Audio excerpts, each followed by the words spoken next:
অভাবে জর্জরিত এক তরুণী চাকরির সন্ধানে পা রাখে এক প্রাচীন হ্যাবিলিতে, কিন্তু সে জানে না সেই হ্যাবিলিতে বাস করে এক রহস্যময় জিন, যে চুপি চুপি তার প্রেমে পড়ে। জিন মেয়েটিকে বিভিন্ন লোভ দেখিয়ে কাছে নিতে চায়। মেয়েটি কি পারবে জিনের ভয়ঙ্কর ভালোবাসার ফাঁদ থেকে নিজেকে রক্ষা করতে? এখন জিন কামিলের মুখ হালিমার কাছে মাঝে মাঝে ঝাপসা ছায়ার মতো দেখা যেতে লাগল। হাবিলিতে রাতে অদ্ভুত খড়খড় শব্দ, পড়ে যাওয়ার আওয়াজ এবং দেয়ালে একটি ছায়া দৌড়াতে দেখা যেত। এক রাতে হালিমা নামাজ পড়ছিল, দরজা নিজে থেকে খুলে গেল। ঠান্ডা হাওয়ার ঢেউ ঘরে ভরে গেল এবং একটি গম্ভীর আওয়াজ এলো, আমি তোকে ভালোবাসি হালিমা, আর কেউ তোর সঙ্গে এটা করতে পারবে না। হালিমা ভয় পেল না, সে তৎক্ষণাৎ আয়াতুল কুরসি পড়তে শুরু করল। হাবেলির বিদ্যুৎ যেন আলো ঝিকিমিকি করতে লাগল। আওয়াজ আর ছায়া গুঞ্জন করে পিছু হটল। কামিল আগুনের মতো রেগে গেল। সে হাবেলির ছাদ থেকে রক্তের রঙের পানি ঝরতে লাগল। বিছানায় উর্দুতে একটি নাম লেখা ছিল, কামিল। কিন্তু হালিমা তাতে বিসমিল্লাহির রহমানির রাহিম পড়ল এবং কুরআন শরীফের তিলাওয়াত করে সব মুছে ফেলল। হাফিজ আরমানও বুঝে গেলেন যে কামিল এখন আর শুধু রূহ নয়, ইবলিসের কাছাকাছি চলে গেছে। তিনি হাবেলিতে প্রতিদিন সূরা বাকারার তিলাওয়াত শুরু করলেন। প্রতি সকালে যখন কামিল কিছু খারাপ করত, হালিমা শুধু একটা উত্তর দিত, আমার রব আমার জন্য যথেষ্ট। এখন কামিলের সামনে দুটি পথ ছিল, হয় সে রবের সামনে মাথা নত করবে, নয়তো হালিমাকে তার ভালোবাসায় জোর করে নত করবে। কিন্তু হালিমা কখনো নত হবে না। সেই রাত চাঁদের আলোয় ভরা ছিল, কিন্তু হাবেলির দেয়ালে অন্ধকার কাঁপছিল, নিস্তব্ধ কিন্তু ভয়ঙ্কর। কামিল আজ পুরো শক্তি নিয়ে হালিমাকে পাওয়ার ইচ্ছায় এসেছিল। সে হাবেলির প্রতিটি কোণে ধোঁয়া, ঝড় এবং আগুন ছড়িয়ে দিল। দেয়াল কাঁপতে লাগল, হাওয়ায় গর্জন আর দরজা নিজে থেকে উপড়ে পড়তে লাগল। হাফিজ আরমান, যিনি আগে থেকেই সব অনুভব করেছিলেন, হালিমাকে কাছে বসিয়ে বললেন, বেটি, আজ রাত সিদ্ধান্তের রাত। এই জিন তোকে নত করতে এসেছে, আর তুই শুধু আল্লাহর সামনে নত হবি, বাকি সব আমি রবের নামে সামলে নেব। তিনি ঘর বন্ধ করলেন, কুরআন খুললেন এবং সূরা বাকারা, সূরা জিন, সূরা তাহা, সূরা নাস এবং সূরা ফালাকের তিলাওয়াত একের পর এক শুরু করলেন। হালিমা চোখ বন্ধ করে আয়াতুল কুরসি এবং তাসবিহ ইউনুস পড়তে শুরু করল। কামিল ঝড়ের মতো ঘরের চারপাশে ঘুরতে লাগল। দেয়াল থেকে তার আওয়াজ গুঞ্জে উঠল, হালিমা, আমার ভালোবাসা তোর প্রতি পবিত্র ছিল, তবু তুই আমাকে প্রত্যাখ্যান করলি। আমি তোকে ভালোবাসি, আর তুই আমাকে শুধু একটা সৃষ্টি মনে করিস। হালিমা শান্ত স্বরে উত্তর দিল, তুই যদি ভালোবাসতিস তাহলে আল্লাহর কাছে তওবা করতি। ভালোবাসার নামে ইবাদত ছিনিয়ে নিস না। তুই ভালোবাসাকে আল্লাহর ওপরে রেখেছিস। আমার রব আমার জন্য যথেষ্ট। আর তখনই হাফিজ আরমান গভীরভাবে একটি আয়াত পড়লেন, বুলো হক এসে গেছে এবং বাতিল মিটে গেছে। ঘরের মেঝে কাঁপতে লাগল। হাবেলির প্রতিটি কোণে একটি প্রচণ্ড চিৎকার ছড়িয়ে পড়ল এবং কামিলের রূহ দুটি ভাগে বিভক্ত হয়ে দেখা গেল। কয়েক মুহূর্তের মধ্যে হাওয়া থেমে গেল, দেয়াল স্থির হলো এবং ঘরে হালকা আলো ছড়িয়ে পড়ল। কামিলের রূহ এখন দুটি পথের মাঝে ছিল, হয় ইবলিসের সাথে যাবে, নয়তো আল্লাহর কাছে তওবা করবে। সে কাঁদতে কাঁদতে বলল, আমার হালিমা চাই না, আমার হালিমার রব চাই। আমাকে আবার আলোতে ফিরিয়ে দাও। হাফিজ আরমান হাত তুলে বললেন, হে রব, যদি এই জিনের তওবা সত্যি হয় তবে তাকে তোমার রহমতে শামিল করো, আর যদি মিথ্যা হয় তবে তাকে মিটিয়ে দাও। আর সেই মুহূর্তে একটি শেষ চিৎকারের সাথে কামিলের ছায়া হাবেলির দেয়াল থেকে বেরিয়ে আকাশের দিকে উঠে গেল, হয় তওবার পথে, নয় ধ্বংসের দিকে। এটা কেবল তার রবই জানেন। হালিমা অজ্ঞান হয়ে গেল। যখন তার চোখ খুলল তখন হাবেলিতে শান্তি ছিল। প্রথমবারের মতো হাওয়ায় আর বেদনা ছিল না, বরং সিজদার সুগন্ধ ছিল। পরের সকালে গ্রামে গুজব ছড়ালো যে হাবেলি থেকে রাতে প্রচণ্ড চিৎকার ভেসে এসেছিল। তারপর নীরবতা ছেয়ে গিয়েছিল। কেউ বলল সেখানে কেউ মারা গেছে, কেউ ভয়ে মসজিদের বাইরে দোয়া মাগল। কিন্তু যখন লোকজন দেখল হালিমা নিজে হেঁটে হাবেলি থেকে বেরিয়ে আসছে, তার কপালে শান্তি, চোখে নূর আর ঠোঁটে সাদাসিধা হাসি, তখন পুরো গ্রামের দৃষ্টি নত হয়ে গেল। হালিমা এখন হাবেলিতে একা ছিল না, বরং তার রুহে এক নতুন শক্তি জন্ম নিয়েছিল। কিন্তু একদিন যখন সে মাদ্রাসার পরিষ্কারতার কাজ করছিল, হাবেলির পুরনো লাইব্রেরির একটি ভাঙা আলমারির পেছনে একটি অতি প্রাচীন বই পাওয়া গেল, যার ওপর ধুলোর স্তর জমেছিল এবং কালো কালিতে উর্দুতে একটিমাত্র শব্দ লেখা ছিল, রূহ। হালিমা ধীরে ধীরে বইটি খুলল।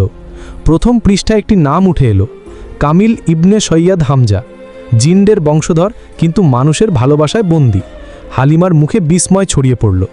বইয়ে লেখা ছিল কামিল একসময় মানুষ ছিল, সৈয়দদের একটি নেক খানদানের, কিন্তু একটি দুর্ঘটনার পর তার রুহ জিন্নাতের জগতে বন্দী হয়ে গিয়েছিল। কারণ ছিল একটি অপূর্ণ ভালোবাসা এবং ভাঙা প্রতিশ্রুতি। বইয়ের পরবর্তী অংশে লেখা ছিল কামিলের ভালোবাসার নামও ছিল হালিমা, কিন্তু সেটা ছিল ৩০০ বছর আগের। সেই হালিমাও আল্লাহর একজন নেক বান্দি ছিল, কিন্তু যেদিন তাদের বিয়ে হওয়ার কথা ছিল গ্রামে হামলা হয় এবং হালিমার প্রাণ চলে যায়। সেদিন কামিল আল্লাহর কাছে এমন একটি প্রশ্ন করে ফেলে যেটা ইবলিশ করে, যদি আমার ভালোবাসা পবিত্র ছিল তবে তুমি তাকে আমার কাছ থেকে কেন ছিনিয়ে নিলে? সেই প্রশ্নই তার ইমানের পরীক্ষা এবং ভুল পথের শুরু হয়ে গেল। এরপর তার রুহ শতাব্দীর পর শতাব্দী ধরে কেবল হালিমা নামের একটি পবিত্র রুহের খোঁজ করতে থাকে। আর যখন এই যুগের হালিমা তার সামনে এলো, তখন সে আবার সেই ভালোবাসা জাগিয়ে তুলতে চাইল। কিন্তু যে একবার আল্লাহর সাথে লড়াই করে তাকে কখনো শান্তি মেলে না যতক্ষণ না সে তওবা করে। হালিমা সেই বই হাফিজ আরমানকে দেখালো। তিনি বললেন, বেটি, এই বই তোর ওপর আল্লাহর করুণা। তুই কামিলের ভালোবাসার শেষ পরীক্ষা ছিলি, এখন তুই তাকে তার আসল রুহের কাছে পৌঁছে দিতে পারিস। সেই রাতে হালিমা একা ঘরে বইটি খুলল এবং সিজদায় মাথা নত করে দোয়া করল, হে রব, যদি এই রুহে এখনও ভালোবাসার প্রভাব থাকে তবে তাকে তোমার রাজার কাছে পৌঁছে দাও, আর যদি এটি এখনও ভটকে থাকে তবে তার হিসাব কেবল তুমি করো। হঠাৎ বইয়ের পাতাগুলি হাওয়ায় উড়তে লাগলো। ঘরে হালকা আলো হলো এবং হালিমার মনে হলো যেন একটি নরম আওয়াজ তার কানে এলো, এখন আমার রুহ আর ভালোবাসার সাথে নয়, কেবল রবের রাজার সাথে জড়িত।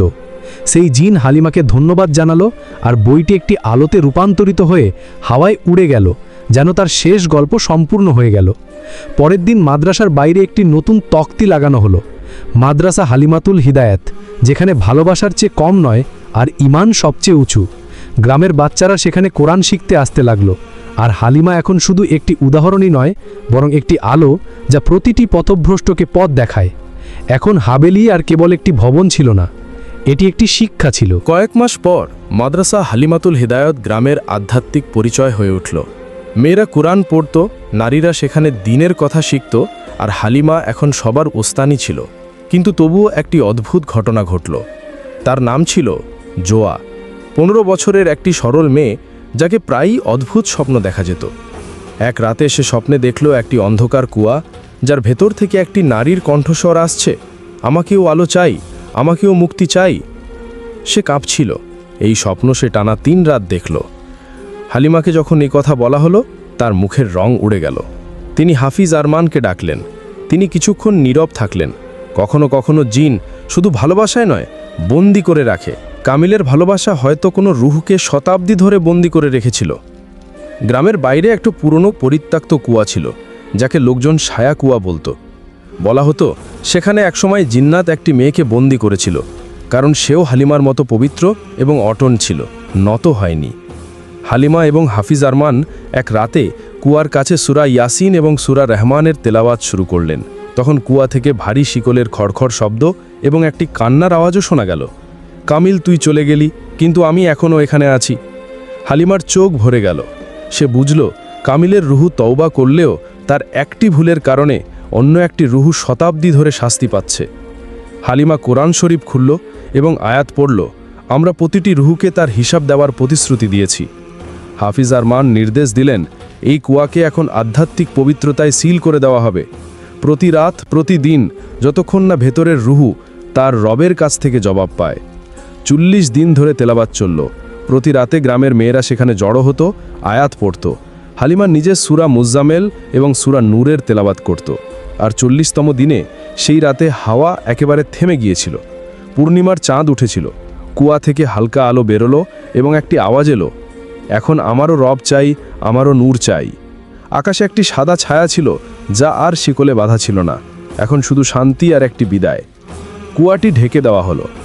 তার পাশে একটি ছোট চবুতরা তৈরি করা হলো, যেখানে লেখা হলো রুহু, এই রুহের নামে যে তার মুক্তি পর্যন্ত ধৈর্য ধরেছিল। গ্রামে এখন আর ভয় নেই, শুধু দোয়া আছে। হালিমা এখন শুধু একটি নাম নয়, একটি উদাহরণ। কামিল এখন একটি সতর্কবাণী যে ভালোবাসা যদি রব থেকে বিচ্ছিন্ন হয় তবে তা ঝুনুন হয়ে যায়। আর জোয়া এখন মাদ্রাসায় পড়ে। হাফিজ আরমান মসজিদে ঘোষণা করলেন, আজ আমাদের সবাইকে একটি মেয়ের কাছ থেকে শিক্ষা নিতে হবে, যে আমাদের মেয়েদের মতো আল্লাহর সাথে সম্পর্ক রাখল, তার সম্মানকে ধৈর্যের সাথে রক্ষা করল এবং তার রবের সন্তুষ্টিকে সব লোভের ওপরে রাখল। গ্রামের নারীরা, যারা আগে হালিমাকে কেবল একটি অসহায় মেয়ে মনে করত, এখন তার চরিত্রের উদাহরণ দিতে লাগল। মায়েরা তাদের মেয়েদের বলল, বেটি, যদি হতে চাস তবে হালিমার মতো হ, যার ইমানের সামনে জিনও নত হয়ে গেল। হাভেলি এখন আর ভয়ের জায়গা ছিল না, সেখানে এখন কোরআনের তেলাওয়াত আর আধ্যাত্মিক শান্তি বিরাজ করত। হাফিজ আরমান হাভেলিটিকে গ্রামের মেয়েদের তালিম এবং দিনের শিক্ষার জন্য মাদ্রাসা হালিমাতুল হিদায়াতে রূপান্তরিত করলেন। ফাতিমা বিবির স্বাস্থ্য এখন ভালো ছিল, আর তাদের চোখে হালিমার ঝলক দেখে একটি শান্তি নেমে এলো, যেন তাদের প্রতিটি দুয়া কবুল হয়ে গেছে। এক মায়ের দুয়া, এক মেয়ের ধৈর্য, এক বুজুর্গের আধ্যাত্মিক পথ প্রদর্শন এবং আল্লাহর রহমত সব মিলে ভালোবাসাকে ইবাদতে এবং জুনুনকে ধৈর্যে রূপান্তরিত করল। বন্ধুরা, আমাদের আজকের গল্পটি এখানেই শেষ। গল্পটি ভালো লাগলে ভিডিওতে লাইক করুন, কমেন্ট করে জানান এই গল্প থেকে কি শিক্ষা পেলেন, এবং ভিডিও শেষ পর্যন্ত দেখে থাকলে চ্যানেলে সাবস্ক্রাইব করুন। জাজাক আল্লাহু খায়রান। আল্লাহ আপনাকে দিন ও দুনিয়া উভয় ক্ষেত্রে সফলতা দান করুন। কমেন্টে অবশ্যই আমিন লিখুন।